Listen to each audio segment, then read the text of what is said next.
Yeah, Thomas, that was awesome. Yeah, you're gonna make a great addition to the team. Sweet.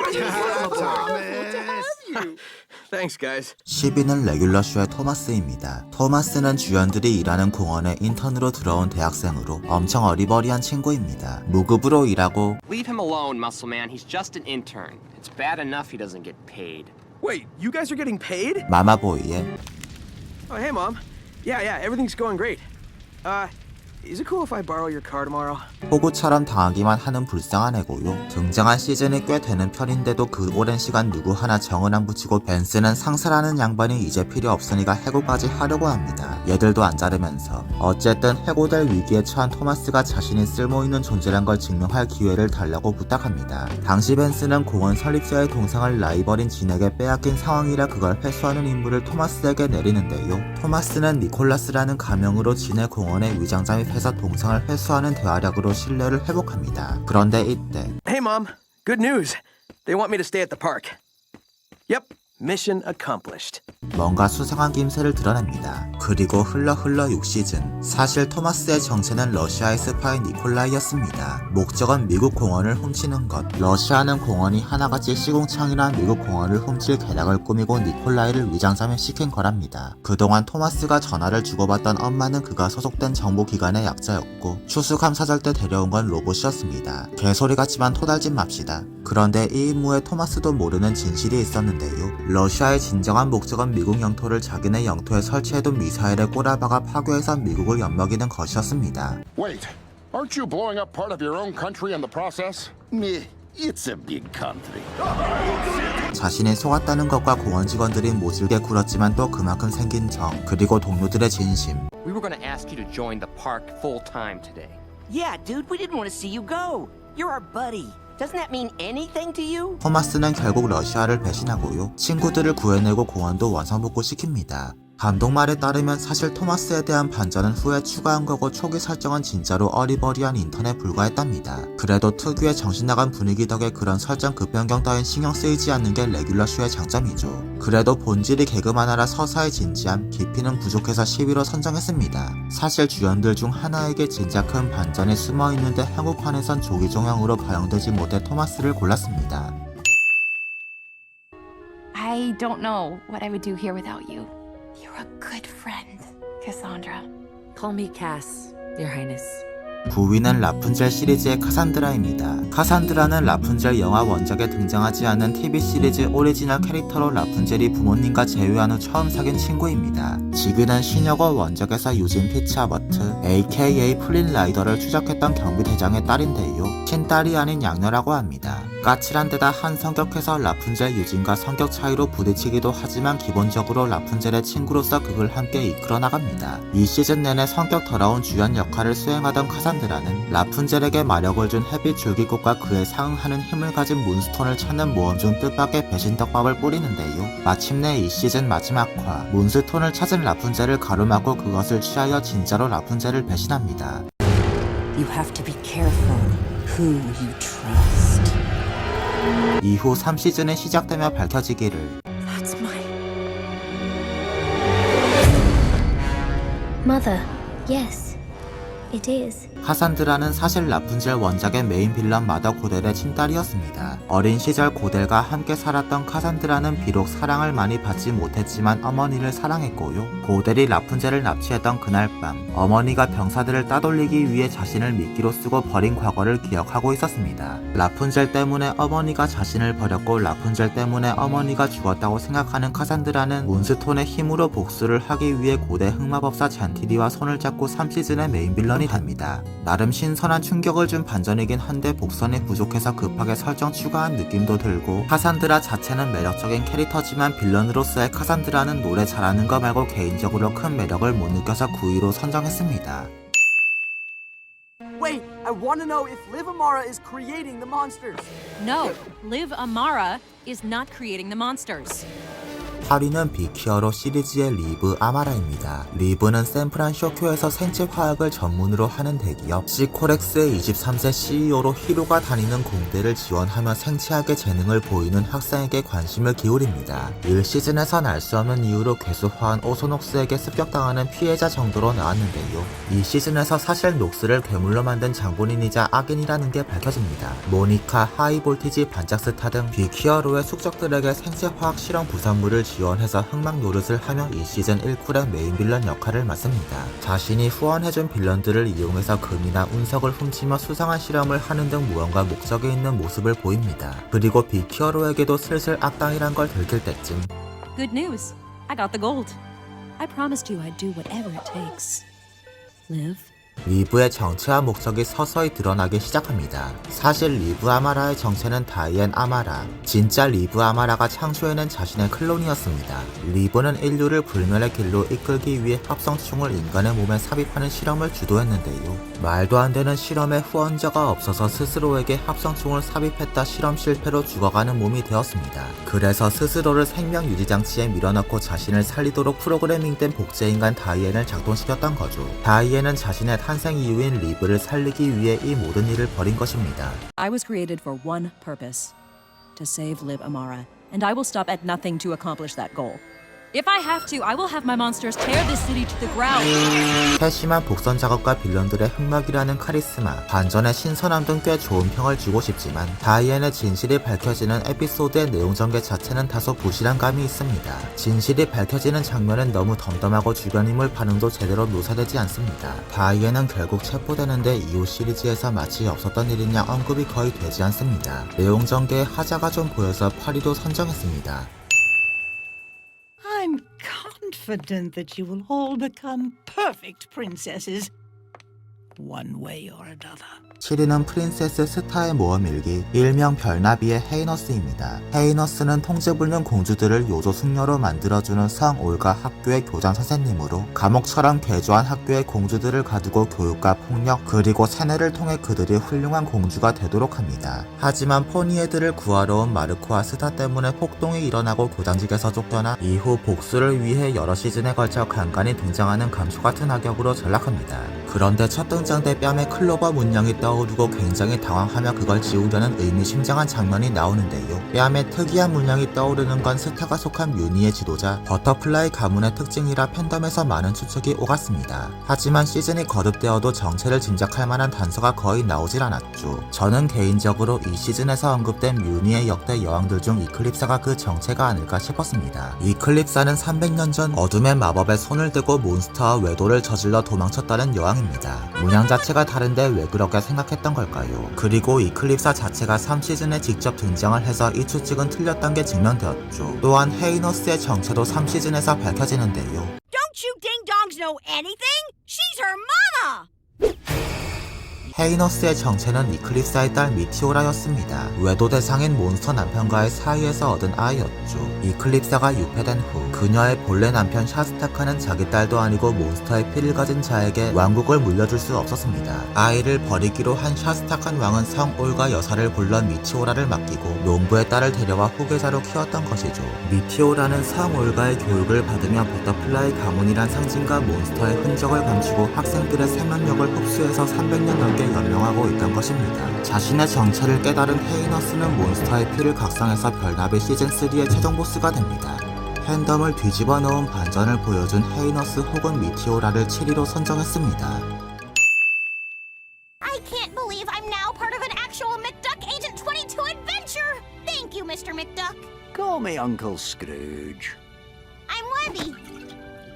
6위는 덕테일즈 도날드 덕 가족의 모험 욕심쟁이 오리 아저씨 등 여러 제목이 있는 만화의 2017 리부트판 등장인물 웨비 벤덕핵입니다. 웨비는 전설적인 모험가이자 세계 최고의 부자 오리 스크루지 맥덕의 가정부 벤티나 비클리의 손녀입니다. 저택에서 귀하게 자라진 않고 전직 요원인 비클리에게 훈련받아 괴물 같은 신체 능력을 보유하고 있으며 교육은도 공주님처럼 받아서 세상에 순수함과 친절함이 가득하다고 믿는 꼬박 같은 정신세계의 소유자입니다. 저택주인 스크루지 맥덕의 팬이라 가족관계부터 역사, 일거수일투족 및 식사습관까지 꿰는 관계를 보여주고요. 저택에서 살게 된 스크루지의 조카인 도날드 덕의 남매인 델라 덕의 아들들인 휴이, 듀이, 루이와 친해지고 스크루지의 가족이 되고 싶어합니다. 덕테일즈 시즌3에서 과거 할머니와 스크루지가 맞선 악의 조직 하울과의 싸움이 재개되었는데요. 하울을 추적하는 과정에서 그들이 만든 웨비의 클론 메이와 준을 발견합니다. 하울이 왜 웨비를 복제했는지 다들 혼란스러워하던 중 비클리는 무언가를 알고 있던 듯 크게 동요하며 홀로 파울을 끝장내러 향하고요. 웨비는 클론들의 호기심을 보이며 접근하는데 사실 이들은 파울의 스파이였고 웨비를 납치해서 본부로 향합니다. 역으로 붙잡힌 비클리와 웨비를 파울이 대면시키고 밝혀지는 진실, 웨비는 비클리의 손녀가 아니었습니다. 과거 파울의 기지를 습격했던 비클리는 그곳에서 파울이 복제해낸 아기를 발견했습니다. 이름은 에이프릴. 동정심을 느낀 비클리는 임무를 포기하고 아기에게 웨비라는 이름을 준 후 스크루지 맥덕의 보호 아래 애를 키우기로 한 것입니다.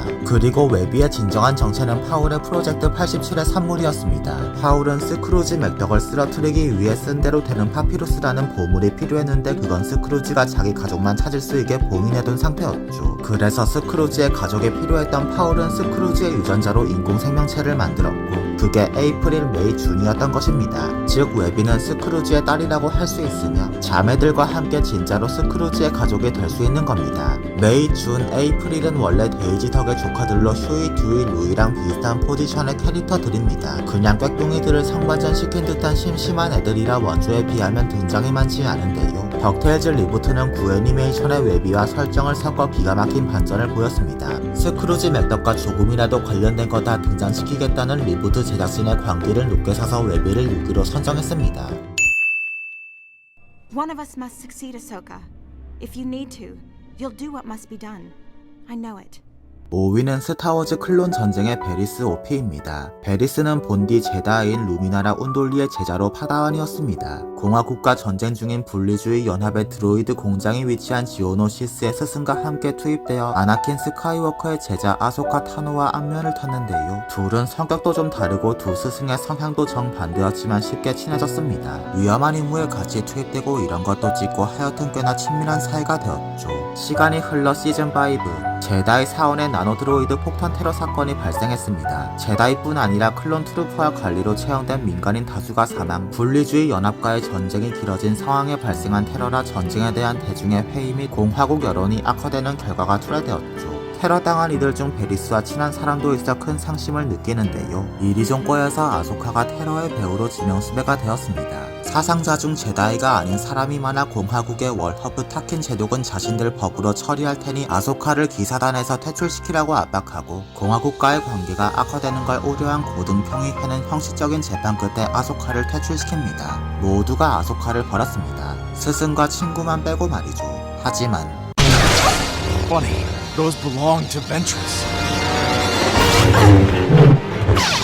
사실 테러의 진범은 베리스 오피였습니다. 아소카의 무고를 밝히고자 동분서주하던 아나킨은 베리스가 진범이란 걸 밝혀냅니다. 꽤나 고전하지만 결국 본인이 미래에 싹 쓸어버리는 영린들 앞에서 베리스를 제압하고 아소카의 무고를 밝힙니다. 베리스가 이런 짓을 한 이유는 Because I have come to realize what many people in the Republic have come to realize.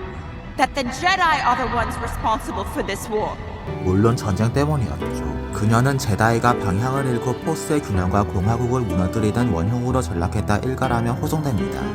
에피소드 내에서 베리스가 진범이란 사실 자체는 쉽게 추론이 가능합니다. 등장인물들 중 용의자로 추릴 정도의 비중이 주어진 이들이 많지 않기 때문이죠. 그럼에도 베리스를 5위로 선정한 건 그녀가 끼친 영향 때문입니다. 먼저 기사단에 큰 분열을 낳아서 그녀를 호송하던 사원 수문장 한 명은 이 일로 기사단의 신뢰를 잃고 변절하는 등의 사건들이 발생하고요. 사건이 일단락되고 아소카는 자신을 버렸던 기사단의 실망에서 완전히 떠나고 맙니다. 그리고 아나킨도 이런 결과를 만든 기사단의 회의감을 품고 훗날 타락하게 되는 전개의 개연성을 보태줍니다.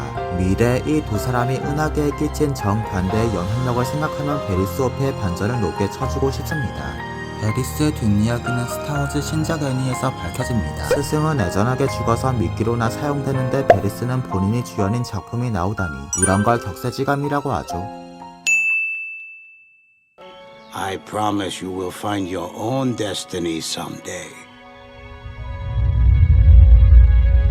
4위는 아바타 아앙의 전설의 아이로입니다. 아이로는 불의 제국의 황제 오자이의 형님으로 주코와 아줄라의 큰아버지 되는 분입니다. 아들 얼굴에 화상을 입히는 정복광 오자이와 성격 파탄자 아줄라, 초반엔 이런저런 이유로 막 나가는 주코 등 콩가루 집안인 불의 제국 황실에서 같은 핏줄 맞나 싶을 만큼 온화한 노인으로 조카인 주코를 친아들처럼 잘 보살펴주며 아바타를 추적합니다. 아앙을 위협하는 주코의 조력자이니만큼 빌런이라고 할 만한 포지션인데 초반엔 허당짓으로 아바타 추적을 방해해서 조카 속을 썩이고 나올 때마다 개그를 해대서 꽤나 친숙합니다. 심지어 쫓기는 입장인 얘네한테도. 성격은 좀 더 정확히 말하면 차를 좋아하고 언제나 어떤 상황에서도 여유롭고 버릇없는 조카한테 화도 안 내는 뭔가 신성 같은 분위기입니다.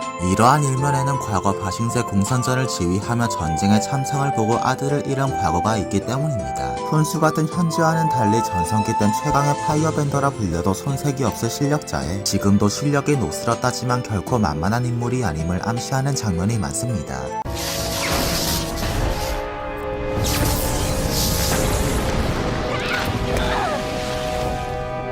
심지어 중반부 주코에게 배신당해 파이어밴딩도 봉인당한 채 감옥에 갇히는 지경에 이르지만 자력으로 탈출하는 미친 활약상을 보입니다.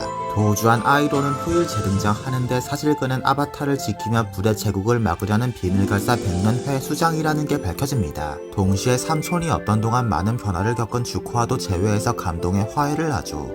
I was never angry with you.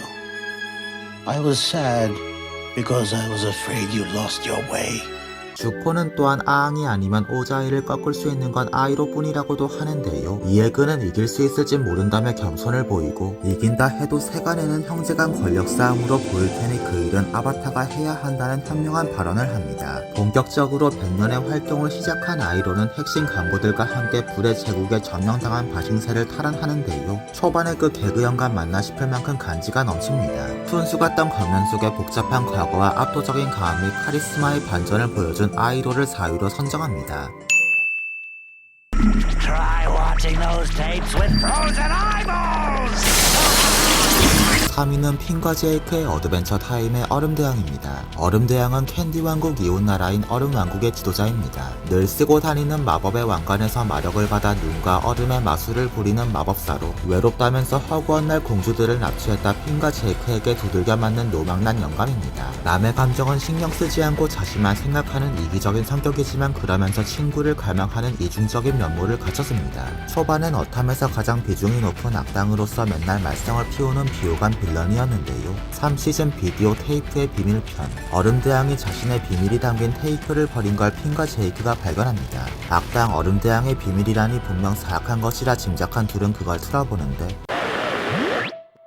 Hello, my name is Simon Petrikov. I am recording this tape so that people will know my story. 얼음대왕의 정체는 핀과 같은 인간, 1000년 전 버섯전쟁 이전에 살던 사이먼 페트리코프라는 학자였습니다. 약혼녀의 장난으로 스칸디나비아에서 발견한 마법의 왕관을 썼는데 그것은 착용하는 순간 주인을 미치게 만드는 저주였고 사이먼에게 마력과 불멸을 준 대신 그 정신이 서서히 광기에 갉아먹히도록 만든 것이었습니다. 오랜 세월 사이먼은 광기에 저항하지만 1000년의 시간 끝에 사이먼이란 이성은 지워지고 미쳐버린 노인, 얼음대왕만이 남은 것입니다. 자신의 비밀을 본 핀과 제이크를 향해 얼음대왕은 Now you know my secret. You know that I used to wear glasses. 그 자신이 겪은 비극을 인지조차 하지 못해 씁쓸함을 남겼습니다. 얼음대왕의 진실이 밝혀지는 에피소드는 당시 시청자들에게 큰 충격을 줬고 깊은 인상을 남겼습니다. 작중 인물들에게나 시청자들에게나 비호감, 악역에 불과한 얼음대왕을 보는 관점을 완전히 달라지게 했고 어탐이 종영할 때까지 그를 둘러싼 문제는 작품을 이끄는 원동력 중 하나가 되었습니다. 미애니 역사의 길이 남을 반전 중 하나인 얼음대왕의 진실을 3위로 선정하겠습니다. It's like when you look at tourists, all you see are wallets with legs. That's not true. Thanks for taking me to the Mystery Shack, Daddy. 2위는 그래비티 폴즈의 스탠포드 파인즈입니다. 스탠포드는 만화 주인공인 디포와 메이블의 할아버지의 형 되는 분으로 그래비티 폴즈에서 미스터리 오두막이란 기념품 가게를 운영하고 있습니다. 주인공들 가족이란 양반치곤 상당히 부도덕한 인물인데 구두쇠, 돈벌레, 사기꾼, 근로기준법 위반 등 장사꾼으로서 안 좋은 캐릭터성은 다 가지고 있습니다. 그러면서 자기 가족과 지인들을 소중히 여기는 호감 가는 면모도 있습니다. 그래비티 폴즈는 좀비, 노음, 그 외 크립티드가 가득한 미친 마을인데 이 인간은 수십 년을 넘게 여기 살았으면서 괴물들을 믿지 않은 희한한 편안한 면모를 보입니다. 그러나 1시즌 마지막화, 디퍼가 시즌 내내 가지고 다니던 저널을 보여줍니다. 이 저널은 그래비티 폴즈의 미스터리가 기록 및 연구된 서적이었고 디퍼가 갖고 있던 건 3권 그리고 마지막 화에서 막 2권을 얻은 참이었죠. 스탠은 여전히 미스터리 따위 장난 취급하는 모습을 보여주는데 After all these years, finally, we have them all. 마지막 부분의 저널 1권의 주인님이 밝혀진과 동시에 그것들을 이용해 어떤 기계를 작동시키려는 모습을 보여주었습니다. 딱 봐도 포탈처럼 생긴 이 기계는 이 시즌 내내 그래비티 폴즈의 중력 이상 현상을 일으킵니다. 그리고 이 시즌 11화, 스탠포드가 방사능을 훔친 혐의를 받고 정부 요원들에게 체포되는 사태가 발생했습니다. 아이들은 할아버지의 무고를 밝히려 하지만 도리어 할아버지가 진짜 범인인 것만 알게 되었죠. 게다가 자신들이 알고 지낸 자가 스탠포드가 아니며 지명수배된 범죄자임을 깨닫고 혼란스러워합니다. 그러다 우연히 스탠이 작동시키던 기계가 있는 지하로 내려간 아이들. 이 모든 사태의 원흉인 그것의 작동을 중지시키려 하지만 때마침 탈출했던 스탠포드가 난입. 혼란과 배신감 그리고 중력 이상 현상 속에서 스위치를 놓고 싸움이 벌어집니다. 스위치와 가장 가까운 메이블을 필사적으로 말리는 스탠의 호소에 Uncle Stan? 6, 5. I trust you. 메이블은 결국 포탈 작동을 멈추지 않고요. 마침내 작동된 포탈 속에서 누군가 걸어 나오는데 What? Who is that? The author of the journals. My brother. 그는 바로 진짜 스탠포드 파인즈, 저널의 저자이자 스탠리의 쌍둥이 형제였습니다. 사실 그동안 스탠포드 행세를 한 건 진짜 스탠포드의 형제인 스탠리였습니다. 둘은 절친한 쌍둥이였지만 똑똑한 스탠포드에 비해 스탠리는 막 나가는 문제아였죠. 그래도 형제라서 서로를 소중히 대했지만 고교 시절 스탠리가 실수로 스탠포드의 발명품을 망가뜨려 그의 대학 진학을 막아버립니다. 단단히 빡친 부모님과 스탠포드에게 의절당한 스탠리는 집에서 쫓겨납니다. 스탠포드는 원하는 대학에 가지 못했지만 어쨌든 원체 머리가 좋아서 잘 나가고 연구를 위해 그래비티 폴즈에 왔다 마을에 가득한 괴기 현상에 매료됩니다. 연구를 거듭한 그는 미스터리의 출처가 다른 차원이라 생각하고 포탈을 만드는데 그 과정에서 빌 사이퍼라는 고차원 세계의 악마와 접촉하고 그 악을 권속들이 자기 세계를 침략하려 한다는 걸 깨닫습니다. 극도의 두려움을 느낀 스탠포드는 자신이 믿을 수 있는 유일한 사람 스탠리를 부릅니다. 그는 집에서 쫓겨난 후 사기와 신분 세탁으로 연명하며 비참하게 살고 있었죠. 오랜만에 재회해 스탠리는 기뻐하지만 빌 때문에 정신이 피폐해진 스탠포드는 Take this book, get on a boat, and sail as far away as you can to the edge of the earth. 그저 심부름만 시키며 차갑게 대할 뿐이었습니다. 그런 태도에 실망한 스탠리는 말다툼과 몸싸움을 하다 실수로 스탠포드를 포탈로 밀어버리고 그렇게 그는 차원 너머로 실종된 것이었습니다. 그리고 스탠리는 스탠포드의 신분을 훔쳐 형제를 찾기 위해 30년간 암약하게 된 것이죠. 당시 만화를 보던 팬들에게 난리를 일으킨 대반전. 논란 이후엔 스탠에게 형제가 있으리란 추측이 이전부터 있었기 때문입니다.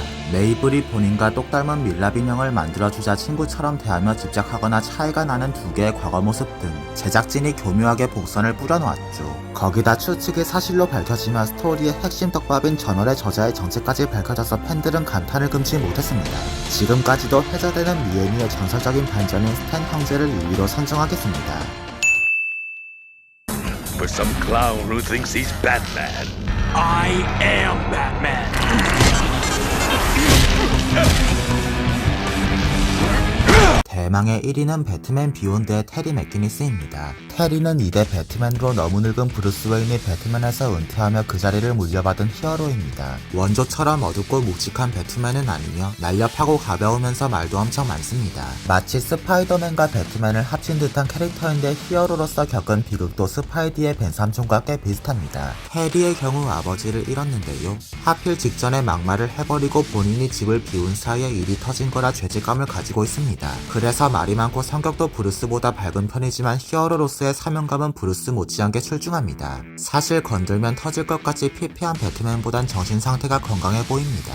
해리는 어렸을 때 소년원에도 가보고 그렇게 점잖은 성격은 아닌데요. 그래서 강압, 통제광, 똥꼬집, 우회 수렴하는 사회성으로 무정한 브루스와 사사건건 의견 대립을 벌입니다. 그래도만 노인의 고집을 꺾을 수도 없는 노릇이고 항상 언제 그랬냐는 듯 화해하거나 체념하거나 하면서 넘어가는 분위기입니다. 쿵짝도 꽤 잘 맞습니다. 그런 면에서 배트맨의 원조 사이드킥이자 선배들인 로빈들과 비슷하고요. 걔네처럼 유사 부자관계를 형성한 듯한 느낌도 드는데 배트맨 비욘드와 같은 팀버스 세계관인 저스티스 리그 얼리미티드 이 시즌 마지막 화, 비욘드보다 미래 시점에서 스타일이 매우 촌스러워진 테리가 브루스에게 화를 냅니다. 자기 유전자가 브루스와 일치한다는 걸 알았기 때문이죠. 즉 그는 유전적으로는 브루스 웨인의 아들이었던 겁니다. 어머니의 분류는 아니고 테리는 브루스가 무슨 수를 써서 자기 친아버지 DNA를 조작한 거라 생각하고 화를 내는데요. 진상은 좀 달랐습니다. 수어사이드 스쿼드 관련 매체에서 자주 본 아만다 월러란 아줌마 알죠? 팀버스에서도 비슷하게 정부에서 일하며 세상을 위한답시고 히어로들과 대립해오다 끝내 그들의 존재 가치를 인정해 주었습니다. 유전자를 조작한 건 사실 그녀였습니다. How? Why?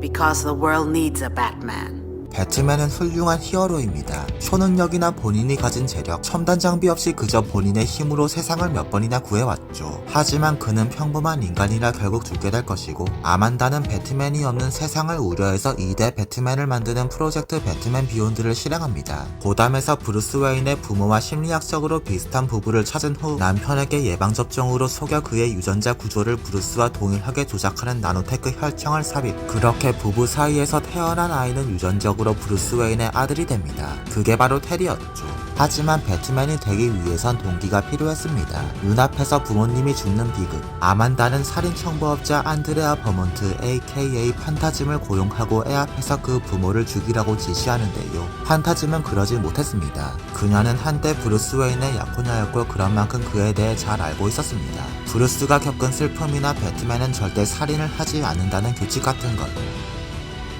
배트맨을 만든다시고 살인을 하는 것 자체가 어불성설이었던 거죠. 아만다도 이건 아니다 싶었는지 프로젝트를 중지하는데요. 유감스럽게도 그녀나 브루스 웨인의 의도와 상관없이 테리는 정말 상실을 겪고 배트맨이 되었던 것입니다. 얘기를 들은 테리는 자신은 결국 브루스 웨인의 복사본 신세인 운명에서 벗어나지 못한다고 한탄하지만 아만다는 비록 자신이 농간을 부리긴 했어도 배트맨이 된 건 누구의 조작도 아닌 너의 선택 아니냐고 격려합니다. 그 말을 듣고 테리도 비로소 해방감을 느꼈는지 브루스 웨인에게 품었던 부정적인 감정도 거두고 You're a stubborn piece of work, you know that. Just like my old man.